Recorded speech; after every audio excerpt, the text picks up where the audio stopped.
with my race. So the gang story in prison is very different than on the streets. A lot of people don't understand that, but just because you're from a street gang doesn't always necessarily mean you're going to be involved in that clique in prison. I'm white, and I didn't know my ass from a hole in the wall. When I went to the county jail in the 90s, I remember one white guy asking me one question that sticks with me to this day. He said, "What race are you?" And I said, "I'm white." Well, then that's where my journey began. I went that way. I had no idea what was going on when you go to the county jail. And if you know anything about the county jail in the early 90s, it was a very scary and a very dangerous place to be. And you were in prison for what? Numerous things. My first time was, I think, criminal threats and some shoplifting, assault and battery. My last term was 2 counts of criminal threats, felony vandalism, a kidnapping, and home invasion. Yeah. But you straightened out your life. Yeah, when I got out of prison, I had to beat a drug addiction pretty gnarly.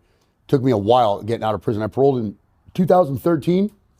I want to say for about 5 years, I was lost. I was strung out on drugs in my mom's house, destroyed my mother's $1 million home that she moved to from the Valley to Santa Clarita. I mean, I gutted a $1 million home in the process of trying to get myself back to normal. Because I came home from prison, unlike the military, with way more PTSD than I ever did in the military.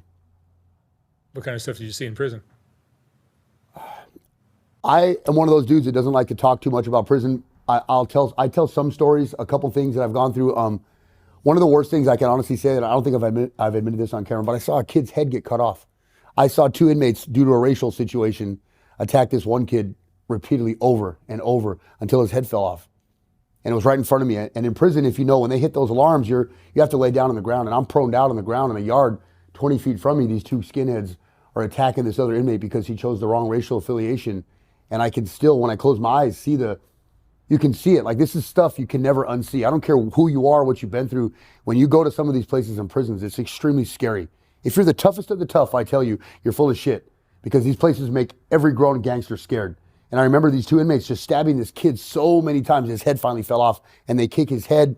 And when someone dies, especially when there's that much blood loss, there's so much blood that these kids were slipping in the blood. They were covered in blood. The blood starts to coagulate and get hard. Mind you, the cops have not responded because they're horrified at what they saw also. Cops are known for getting stuck, frozen in fear too.